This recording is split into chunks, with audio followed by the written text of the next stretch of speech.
Bismillahirrahmanirrahim. Assalamualaikum warahmatullahi wabarakatuh. Alhamdulillahi rabbis samawati wa rabbil ardi wa rabbil arsyil azim. Raditu billahi rabba wa bil islami dina wa bi Muhammadin nabiyya wa rasulah. Allahumma sholli wa sallim wa barik ala nabiyina Muhammad wa ala alihi wa ashabihi ajma'in. Qala Allah Ta'ala fil Qur'anil Karim, a'udzu billahi minasyaitonir rajim. Bismillahirrahmanirrahim. Ya ayuhan nasu ubudu rabbakumul ladzi khalaqakum wal ladzina min qablikum la'allakum tattaqun. Shadaqallahul azim.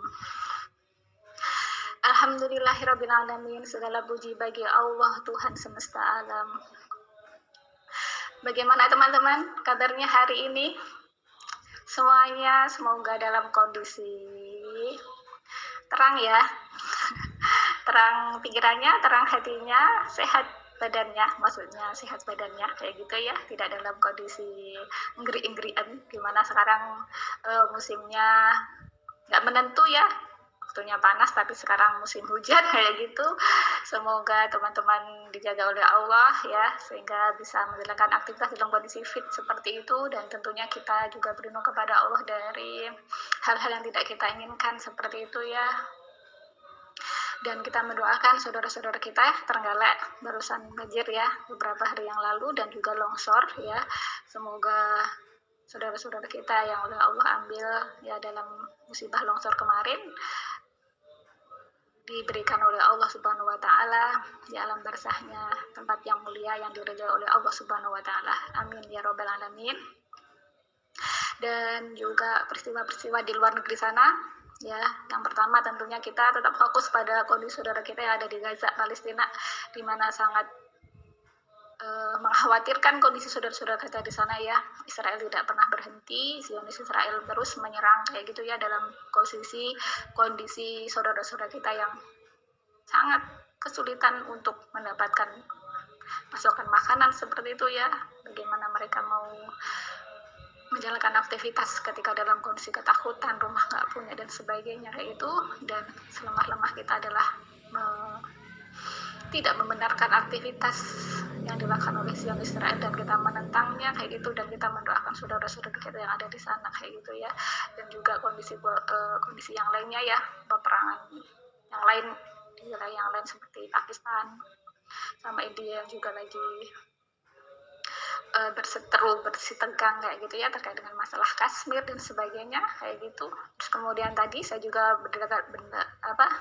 melihat berita terkait dengan gempa yang ada di Bengkulu ya, Masya Allah ya, banyak sekali saudara-saudara kita kayak gitu ya yang mengalami hal-hal yang mungkin dalam pandangan kita itu hal yang tidak menyenangkan, tapi dalam pandangan Allah mungkin ada hal baik yang ingin Allah kehendaki dari situ, entah itu menghapus dosa, untuk menjadi pelajaran bagi manusia ataupun yang lainnya, dan bagi diri musibah muhasabah kayak gitu ya bagi kita kayak gitu yang tidak tertimpa itu semuanya kayak gitu ya. Dan semoga kita termasuk orang-orang yang bisa mengambil hikmah dari setiap apa yang terjadi pada diri kita sendiri ataupun pada orang lain, dan Allah senantiasa menuntun hati dan akal kita kepada apa yang diridhai oleh Allah Subhanahu wa Ta'ala. Amin ya Rabbal alamin. Teman-teman rahimakumullah, hari ini kita lanjutkan kajian di pekan keempat dari bulan Dzulqa'dah ini ya. Sudah nggak terasa ya, sudah pekan keempat, dan pekan depan insya Allah sudah masuk Dzulhijjah 1446 Hijriah. Semoga Allah sampaikan kita pada bulan tersebut kayak gitu. Amin ya Rabbal alamin. Sebagaimana jadwalnya teman-teman, di pekan keempat jadwalnya adalah tazkiyatun nafs kayak gitu. Dan materi ini beruntun ya teman-teman ya. Jadi maksudnya saya beruntun itu materi pekan ini dengan pekan kemarin itu terkait dengan pekan berikutnya gitu. Jadi materi ini seperti pelajaran kayak gitu. Maksudnya itu ada kurikulumnya kayak gitu. Maksudnya itu kayak pelajaran kayak gitu. Jadi itu terkait kayak gitu ya. Nggak terpisah kayak gitu. Jadi kita hari ini bahasanya itu terkait dengan pilar pembentuk tazkiyatun nafs kayak gitu. Ngomong-ngomong, teman-teman masih ingat tazkiyatun nafs kemarin apa artinya? Apa maksudnya pengertiannya gitu kayak teman-teman. Masih ingat apakah sudah lupa kayak gitu? Coba kita ingat-ingat kembali ya. Bahwa secara bahasa tazkiyatun nafs itu banyak diartikan dengan penyucian jiwa kayak gitu ya. Kalau saya lebih condong kepada penyucian diri kayak gitu, yang lebih komprehensif kayak gitu halnya kayak gitu bagi saya kayak gitu ya. Terus kemudian kemarin kita dapatkan definisi secara istilah bahwasanya tazkiyatun nafs atau pensucian diri kayak gitu, atau lebih dikenal dengan pensucian jiwa, itu adalah upaya kita untuk mendidik hati dan akal kita kayak gitu dengan ilmu apa, Al-Quran dan Al-Hadis kayak gitu ya. Kalau saya ngomong Al-Quran berarti nanti kalamnya Allah Subhanahu Wa Taala gitu ya. Kalau Al-Hadis berarti nanti dari Rasulullah SAW kayak gitu. Terus kemudian dengan meneladani kayak gitu para sahabat Rasulullah SAW, tabiin, generasi setelah sahabat, tabiun, generasi setelah tabiin, dan orang-orang soleh yang lainnya, dengan mengharap ridho Allah Subhanahu Wa Taala sehingga terbentuk pikiran yang diridhoi oleh Allah, perasaan yang diridhoi oleh Allah, dan perbuatan yang diridhoi oleh Allah, hingga kemudian terwujudnya nafsul mutmainnah atau jiwa yang tenang, di mana nafsul mutmainnah itu disebutkan oleh Allah dalam Quran surah Al-Fajr ayat 27 gitu ya. Jadi ingat, ini saya ingatkan jadi ingat ya terkait dengan itu. Nah, dengan definisi yang seperti itu, maka kita harus mengetahui pilar-pilar dari tazkiyatun nafs itu apa aja kayak gitu, sehingga nanti tazkiyatun nafs itu bisa terbentuk, bisa tegak kayak gitu dalam diri kita. Kita bisa mencapai finalnya, yaitu menjadi jiwa yang tenang, yang itu diridhoi oleh Allah Subhanahu Wa Taala, seperti itu.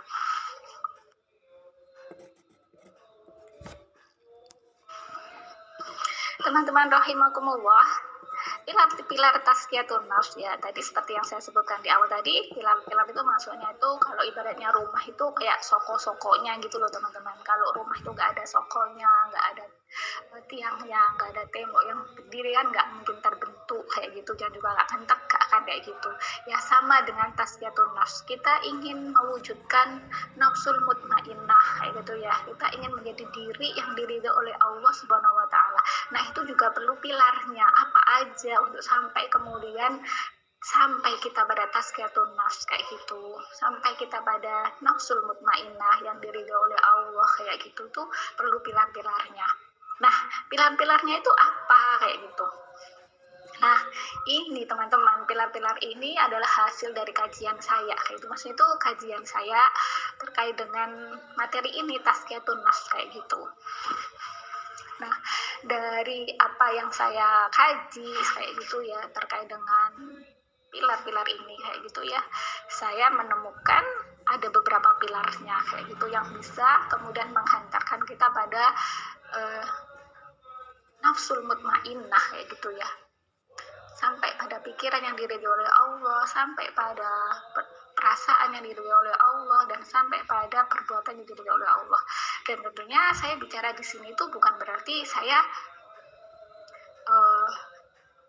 yang sudah sukses pensucian jiwa gitu, atau sudah sukses tazkiyatun nafs. Tidak teman-teman, sebagaimana yang saya sampaikan di pertemuan awal kemarin, bahwa tazkiyatun nafs itu adalah proses. Selama kita itu hidup di dunia, maka itu tuh setiap itu berproses untuk selalu mentasqiyah kayak gitu ya, mensucikan diri kita kayak gitu. Kenapa? Karena setiap hari kita berbenturan dengan berbagai macam fakta dunia kayak gitu ya, yang itu tidak selalu mulus-mulus aja kayak gitu. Dan itu ketika berbenturan dalam hal seperti itu adalah salah satu jalan Allah untuk mendidik, mentarbiyah, menguji kondisi keimanan kita, menguji bagaimana perasaan kita, menguji bagaimana pikiran kita, tetap konsisten nggak, lurus nggak kepada Allah Subhanahu Wa Taala kayak gitu. Jadi tazkiyatun nafs itu adalah proses sepanjang kita hidup kayak gitu, dan terus kita berproses untuk seperti itu, sehingga ya kadang-kadang dalam perjalanannya kita sukses bisa menampakkan nafsul mutmainnah gitu ya, maksudnya itu bisa lancar melewati ujian-ujian, batu-batu yang menghadang, ya kesulitan dan lain sebagainya, kondisi-kondisi yang senang atau nggak senang kita bisa melewatinya dalam kondisi pikiran yang jernih, hati yang bersih dan perbuatan yang benar. Tapi kadang-kadang kita punya nafsu, kita punya ego, kita ada setan, kadang-kadang kita nggak berhasil kayak gitu. Makanya kemudian kembali lagi kita ingat Allah lagi, mentazkiyah diri kita lagi, berusaha untuk mensucikan diri kita lagi kayak gitu, membersihkan hati kita, menyiram hati kita dengan ilmu, akal kita dengan ilmu seperti itu. Jadi di sini saya ngomong seperti ini sama saya juga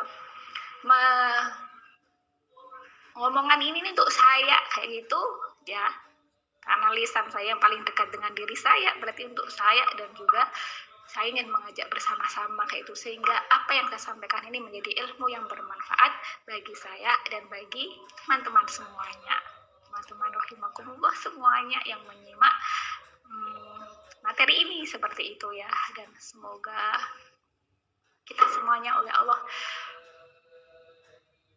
disatukan dalam keimanan dan ketakwaan seperti ya di atas landasan ini seperti itu. Amin ya robbal alamin.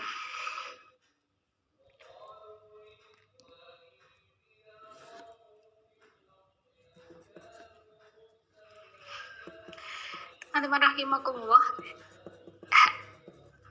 pilar yang pertama adalah keimanan tanpa keraguan dan syirik kayak gitu.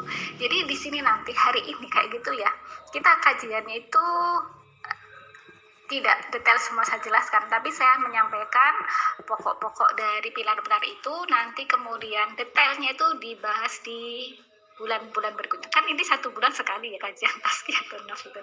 Jadi misalkan ada 9 pilar tazkiyatun nafs, insya Allah berarti dibahas nanti di 9 bulan ke depan. Kita bahas ini kayak gitu loh. Karena memang pertemuannya kan 1 bulan sekali kayak gitu. Nah, pilar yang pertama itu adalah keimanan tanpa keraguan dan syirik. Nah, ini nanti terkait dengan ini adalah dalilnya adalah terkait dengan kita sendiri sebagai seorang muslim kayak gitu, itu harus beriman kepada 6 rukun iman. Nah, 6 rukun iman ini diterangkan nanti dalam hadis Rasulullah SAW. Adapun dalam Al-Quran, seperti Allah sebutkan dalam Quran surah An-Nisa ayat 136 kayak gitu. Nah, di situ Allah berfirman ya, saya baca artinya ya teman-teman ya. Saya baca ayatnya aja, ini waktunya masih cukup insya Allah ya untuk menyampaikan ke 9 pilar itu. Di situ Allah berfirman, A'udzubillahi minasyaitonirrajim, Bismillahirrahmanirrahim. Ya ayyuhalladzina amanu billahi wa rasulihi wal kitabil ladzi nazzala ala rasulihi wal kitabil ladzi anzala min qabl wa may yakfur billahi wa malaikatihi wa kutubihi wa rusulihi wal yaumil akhir faqad dhalla dhalalan ba'ida. Shadaqallahul azim. Artinya, wahai orang-orang yang beriman, berimanlah kalian billahi kepada Allah wa rasulihi dan rasulnya, wal kitabi dan kitabnya, alladzi nazzala yang itu diturunkan ala rasulihi kepada rasulnya, wal kitabil ladzi dan kitab yang diturunkan sebelum Nabi Muhammad, maksudnya itu ya. Jadi kitab-kitab yang diturunkan kepada Nabi Muhammad yaitu Al-Quran, dan kitab-kitab yang diturunkan sebelum Nabi Muhammad, mulai dari kitab Zabur yang diturunkan kepada Nabi Daud, Taurat kepada Nabi Musa, dan Injil kepada Nabi Isa alaihissalam. Wa may yakfur, dan barang siapa yang kafir billahi kepada Allah, wa malaikatihi dan malaikatnya, wa kutubihi dan kitab-kitabnya, wa rasulihi dan rasul-rasulnya, wal yaumil akhiri dan hari akhir, faqad maka sungguh dhalla sesat, dhalalan ba'ida kesesatan yang sangat jauh kayak gitu. Jadi nanti terkait dengan qada-qadar kok nggak ada di sini, yaitu diterangkan dalam hadis Rasulullah SAW. Nah, jadi pilar yang pertama untuk mencapai pada tazkiyatun nafs itu adalah keimanan yang utuh ya, tanpa keraguan kayak gitu terhadap 6-6-nya itu. Nanti dalam bahasan yang khusus spesial kayak gitu ya, keimanan kita kepada Allah itu sendiri kayak gitu, yang itu insya Allah nanti kita bahas detail di, ya nggak detail banget ya, bahasnya itu lebih lebar kayak itu di pertemuan pekan depan insya Allah. Kayaknya saya lihat jarum jam nggak cukup untuk membahas pilar yang pertama ini untuk hari ini kayak gitu. Itu ya teman-teman untuk pilar yang pertama.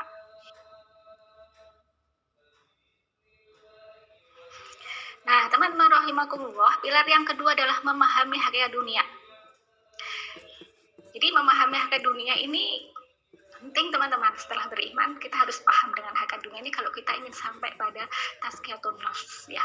Kita tahu dunia itu apa sih dek menurut Allah Subhanahu wa taala. Karena kita hidup di dunia kayak gitu. Nah, itu gimana dalilnya kayak gitu ya. Kalau kita harus paham dunia itu ya. Di situ dalam Quran surah Ali Imran ayat 185 Allah berfirman, A'udzubillahi minasyaitonirrajim. Bismillahirrahmanirrahim. Kullu nafsin za'iqatul maut wa innama tuwaffawna ujurakum yaumal qiyamah faman zuhziha 'anil nari wa udkhilal jannata faqad faz wa mal hayatud dunya illa mata'ul ghurur. Shadaqallahul azim. Ayat ini penting teman-teman, memahami hakikat dunia. Allah di situ berfirman dalam ayat 185 Quran surah Ali Imran itu kullu nafsin, setiap nafs, jiwa, diri kayak gitu, za'iqatul maut ya, pasti merasakan mati. Artinya mati, kita semua tuh bakalan mati kayak gitu, semua manusia itu bakalan meninggal dunia kayak gitu. Terus kemudian Allah terangkan wa innama kayak gitu ya,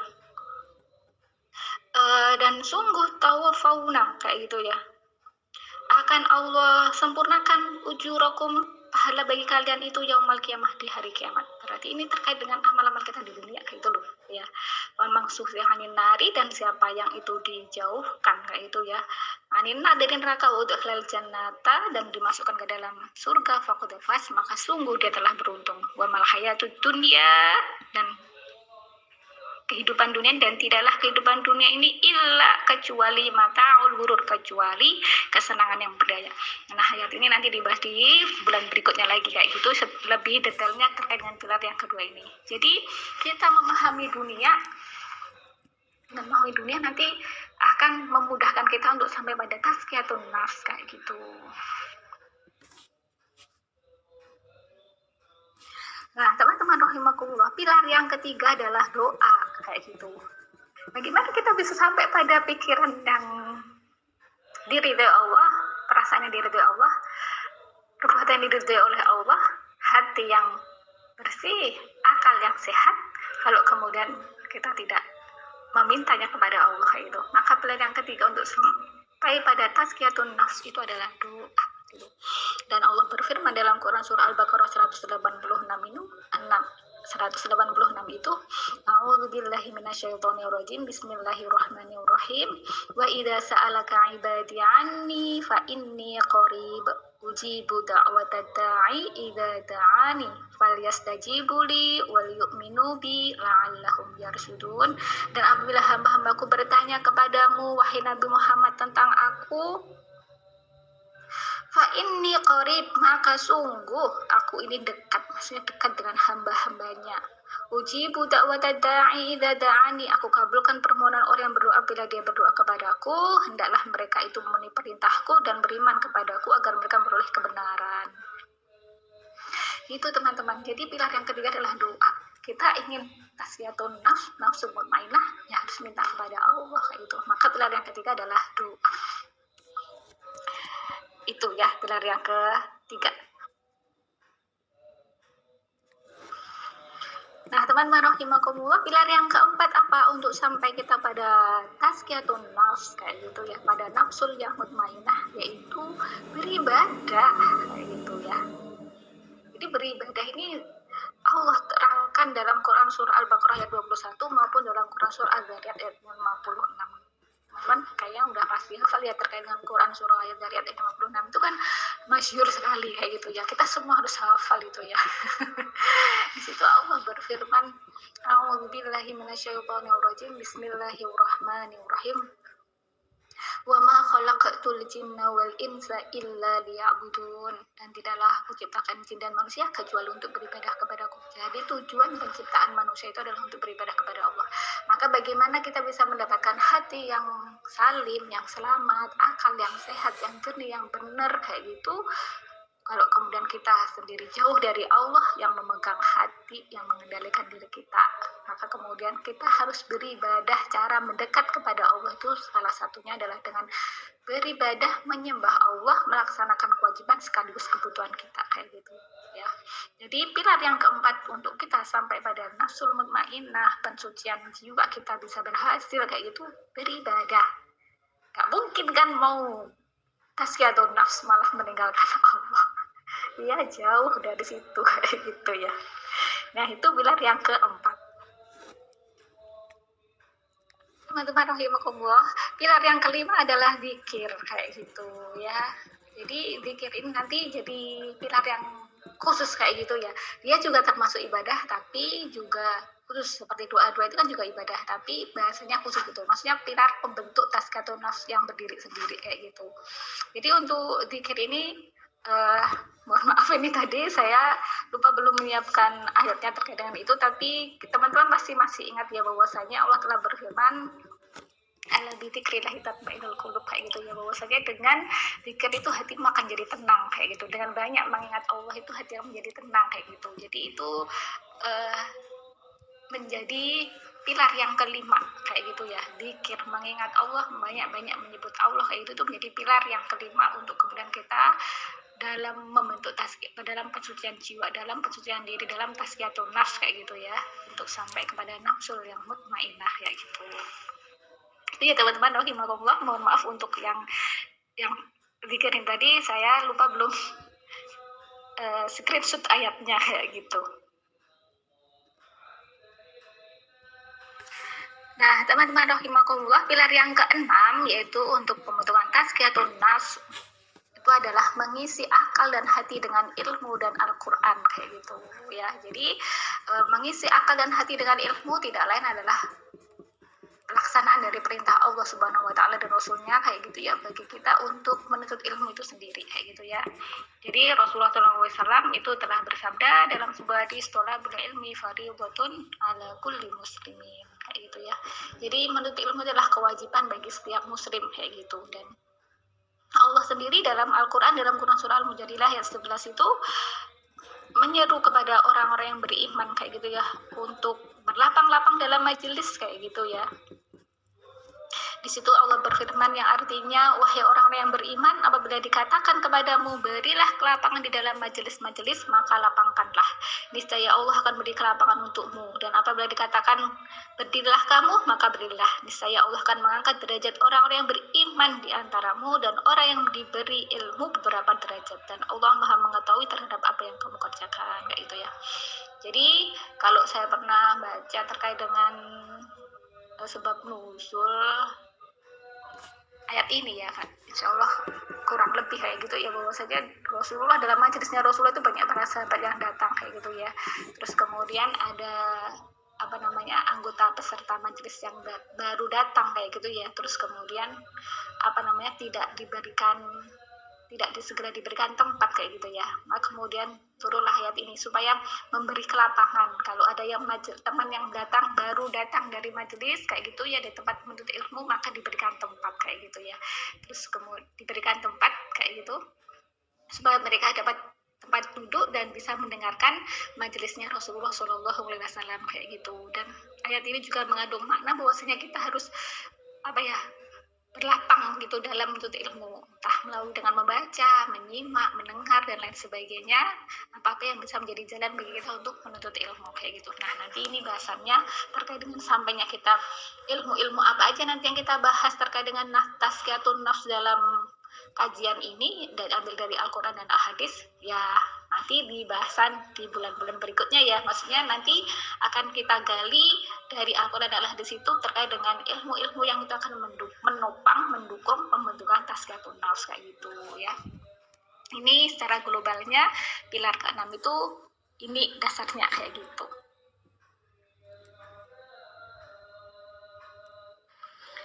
Nah, teman-teman rahimakumullah ya, pilar yang ke-7 ya, untuk membentuk tazkiyatun nafs itu adalah meneladani sahabat, tabi'in, tabi'ut tabi'in dan orang-orang orang soleh. Kalau meladani Rasulullah kan udah bahas dalam bahasan yang poin yang ke-6 tadi itu, yaitu mengisi akal dan hati dengan ilmu Al-Quran dan Al-Hadis. Nanti Al-Hadis itu kan dari Rasulullah SAW kayak gitu. Jadi pilar yang ke-7 ini langsung saya sebutkan meladani sahabat, tabi'in, tabi'ut tabi'in, dan orang-orang soleh kayak gitu ya.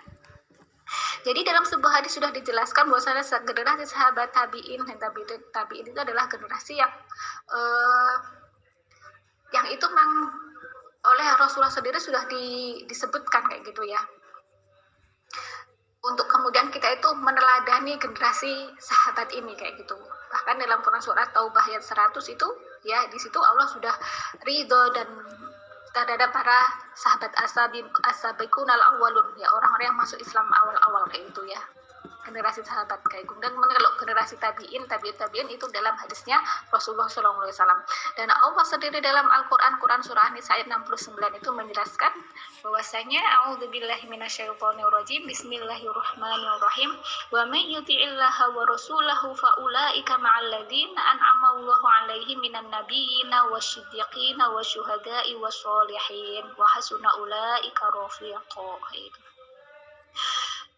Artinya, dan siapa yang mentaati Allah dan Rasulnya yaitu Nabi Muhammad SAW, maka mereka itu akan bersama-sama dengan orang yang diberi nikmat oleh Allah, yaitu para nabi, para penggita kebenaran, orang-orang yang mati syahid, dan orang-orang sulih. Mereka itulah teman yang sebaik-baiknya. Jadi nanti di akhirat dikumpulkan dengan mereka semua ini. Tentunya kita mau kan. Maksudnya ini menjadi dalil bahwasanya kita itu untuk membentuk tazkiyatun nafs itu kita perlu meneladani dari kisah-kisah sahabat, tabi'in, tabi'ut tabi'in, dan orang-orang saleh, sampai kok mereka itu dijanjikan oleh Allah dengan surganya gitu. Berarti kan mereka itu memiliki tazkiyatun nafs, memiliki pribadi yang bisa diteladani kayak gitu. Makanya kemudian pilar yang ke-7 itu kita butuh meneladani, mengetahui kisah kehidupan mereka gitu. Meskipun nanti dalam bahasanya nggak sampai semuanya ya teman-teman ya. Ya karena kan satu kali pertemuan. Jadi nanti pilar-pilar ini kita bahas di satu kali pertemuan. Jadi kalau misalkan nanti ada ketemu 9 pilar, berarti ya 9 bulan ke depan kita bahas tiap pilar-pilar ini kayak gitu ya. Dan nanti baru kelebihan lebih dari itu kita bahas terkait dengan ilmu yang mendidik akal dan hati dari Al-Quran dan Al-Hadis. Nanti mulai dari misalkan bahasan tentang ridho dengan qada Allah, sabar, syukur, dan sebagainya, itu nanti dalam bahasan mendidik akal dan hati dengan ilmu dari Al-Quran dan Al-Hadis gitu. Nanti itu telah selesai pilar-pilarnya kayak gitu. Jadi kita bahasannya runtutannya seperti itu insya Allah kayak gitu ya. Nah teman-teman rahimakumullah, pilar yang ke-8 adalah bergaul syar'i. Ya, kenapa? Karena bergaul itu nanti bisa memberikan pengaruh pada pikiran kita, bisa memberikan pengaruh kepada perasaan kita, bisa memberi pengaruh pada hati kita, pada akal kita. Maka di sini kemudian untuk kita sampai pada nafsul yang mutmainnah, ya hati yang salim, akal yang sehat, itu kita bergaulnya itu harus ada patokannya, itu harus syar'i kayak gitu, sesuai dengan yang ditetapkan oleh Allah Subhanahu wa taala dan Rasulnya kayak gitu. Sehingga nanti hati kita dengan bergaul itu tidak terkotori, dan kita juga tidak mengotori yang lainnya kayak gitu. Dan kita tidak kemudian tidak menjadi orang yang tidak mau bergaul atas nama tazkiyatun nafs, tidak begitu kayak gitu loh. Tapi kita tetap bergaul dengan manusia yang lainnya, tapi kita punya koridor syar'i agar kemudian tadi itu kita tetap bisa menjaga akal dan hati kita kayak gitu. Makanya kemudian ada pilar khusus yang membentuk tazkiyatun nafs, yaitu kita dalam bergaul itu harus bergaul syar'i kayak gitu. Nanti lebih detailnya dibahas di bulan-bulan berikutnya kayak gitu ya. Di situ saya ambil contoh aja satu ayat dari Quran surah Al-Hujurat ayat 11. Itu adalah ini salah satu koridor dalam bergaul dengan sesama manusia. Di situ Allah berfirman, yang artinya, ini saya baca artinya aja ya teman-teman ya, sudah jam 2 lebih beberapa menit ini kayak gitu. Artinya di situ, wahai orang-orang yang beriman, janganlah suatu kaum mengolok-olok kaum yang lain, karena boleh jadi mereka yang diolok-olok lebih baik dari yang mereka yang mengolok-olok. Dan jangan pula perempuan-perempuan mengolok-olok perempuan lain, karena boleh jadi perempuan yang diolok-olok lebih baik dari perempuan yang mengolok-olok. Allah. Janganlah kamu saling mencela satu sama lain, dan janganlah saling memanggil dengan gelar-gelar yang buruk. Seburuk-buruk panggilan adalah panggilan yang buruk, yang fasik setelah beriman. Dan siapa yang tidak bertobat, maka mereka itulah orang-orang yang zalim. Nah, ini kan panduan dalam bergaul dengan sama manusia. Jadi ini memiliki pengaruh nanti terkait terhadap tazkiyatun nafs kita, terkait dengan hati dan akal kita. Makanya kita harus menjadikan bergaul saat itu sebagai pilar khusus dalam pembentukan tazkiyatun nafs kayak gitu. Nah, pilar yang ke-9 adalah manajemen amal dan waktu, teman-teman rahimakumullah. Jadi ini manajemen amal dan waktu ini saya satukan aja kayak gitu. Nanti kalau kedepannya misalkan saya pisah, alam ya. Tapi untuk saat ini saya jadikan satu sebagai pilar pembentuk dari tazkiyatun nafs kayak gitu ya. Supaya kemudian kita itu tidak mengira amal kita itu sudah benar kayak gitu, sudah sebaik-baiknya kayak gitu. Padahal itu enggak di mata Allah itu. Kalau begitu kan nanti bisa memunculkan di akhirat, misalkan setelah dihisab, kita kecewa sama Allah, kok ternyata jadi begini gitu, gimana itu. Atau kemudian di dunia itu ada kesalahan dalam hati kita, mungkin dalam niatnya kita keliru atau sebagainya, terus kemudian akhirnya memunculkan kekecewaan dan sebagainya, jadi nggak mau beramal atau kemudian dimalas beramal. Itu kan malah akan merusak hati, mengotori hati, malah nggak sampai kepada tujuan tazkiyatun nafs. Atau kemudian kita terlena dengan waktu luang kita dengan hal yang itu tidak berguna, akhirnya mengotori hati kita sendiri dengan mengkonsumsi hal-hal yang tidak benar seperti itu. Makanya kemudian ini menjadi pilar khusus kayak gitu dalam bahasan untuk mewujudkan tazkiyatun nafs kayak gitu. Nah, di situ Allah berfirman dalam Quran surah Al-Kahfi ayat 103 100 sampai 105 itu ya. Di situ adalah penjelasan Allah, menjelaskan siapa orang-orang yang mereka tuh menyangka perbuatannya itu sudah benar kayak gitu, padahal tidak kayak gitu. Nah, nanti teman-teman bisa baca sendiri ya ayatnya itu ya. Ini saya agak percepat kayak gitu karena memang waktunya sudah lewat agak banyak. Nah, teman-teman rahimakumullah, pilar yang ke-10 adalah muhasabah kayak gitu. Jadi muhasabah itu atau nanti bertafakur, berpikir sebentar, merenung kayak gitu ya. Entah itu mentafakuri ayat-ayatnya Allah ataupun ayat-ayat yang ada di alam kauniyahnya Allah kayak gitu, itu menjadi pilar berikutnya dari tazkiyatun nafs. Atau kemudian kita merenungi apa-apa yang telah kita lakukan, posisi kita di hadapan Allah kira-kira gimana, amal-amal kita gimana, itu memiliki posisi sendiri, pilar khusus dalam membentukkan kebersihan hati, dalam bentuk kejernihan akal, itu memiliki waktu khusus kayak gitu. Makanya kemudian pilar yang ke-10 adalah muhasabah kayak gitu. Dan teman-teman rahimakumullah, insya Allah itulah 10 pilar dalam pembentukan tazkiyatun nafs hingga kemudian kita memohon ridhonya Allah Subhanahu wa Ta'ala, sehingga Allah menurunkan rahmatnya kepada kita dan kemudian kita bisa sampai kepada nafsul yang mutmainnah kayak gitu. Dan sekali lagi teman-teman, ini proses. Jadi ini ibaratnya itu ini yang saya sampaikan itu adalah ilmunya kayak gitu ya, dan ilmu ini adalah bagi saya dan juga bagi teman-teman semuanya, dan kita semua berproses agar kemudian kita itu bisa tazkiyatun nafs kayak gitu. Karena sungguhnya Allah sendiri dalam Al-Quran surah Asy-Syams ayat 9-10 kemarin itu Allah sudah menegaskan, Allah awali dulu ayat itu dengan sumpahnya Allah kayak itu ya, wadduha dan seterusnya itu ya, sampai kemudian di ayat 9 Allah menjelaskan sungguh beruntung orang-orang yang mensucikan dirinya kayak itu, dan ayat 10-nya, dan sungguh merugi wa qad khaba, dan sungguh merugi orang-orang yang meninggalkan mensucikan dirinya kayak gitu ya, mengotori dirinya kayak gitu ya, meninggalkan jalan ketakwaan seperti itu. Jadi tazkiyatun nafs itu adalah kebutuhan kita sendiri kalau kita ingin jadi orang-orang yang beruntung, baik di siang hari maupun di malam hari kita, baik di dunia maupun di akhirat kita seperti itu. Dan semoga Allah meridhoi apa ikhtiar kita gitu ya untuk tazkiyatun nafs ini. Amin ya rabbal alamin.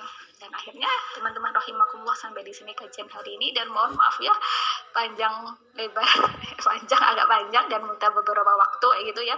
Dan insya Allah 10 bulan ke depan inilah yang akan kita bahas terkait dengan pilar-pilar tazkiyatun nafs kayak gitu ya, untuk sampai selesai, karena pertemuan ini kan 1 bulan 1 kali tasyatul nafs gitu. Jadi insya Allah 10 bulan ke depan kita akan bahas pilar-pilar dari tasyatul nafs ini. Insya Allah semoga Allah meridhoinya. Dan mari kita akhiri kajol hari ini dengan baca istighfar 3 kali dan doa kafaratul majelis. Astagfirullahaladzim, astagfirullahaladzim, astagfirullahaladzim, subhanakallahumma wa bihamdika asyhadu an la ilaha illa anta astaghfiruka wa atubu ilaik. Al-haqqu min rabbika fala takunanna minal mumtarin. Sungguhnya kebenaran itu datangnya dari Allah semata, dan kalau ada salah dan kurangnya itu semata-mata kelemahan saya pribadi, mohon dimaafkan. Dan akhirnya saya akhiri, wassalamualaikum warahmatullahi wabarakatuh.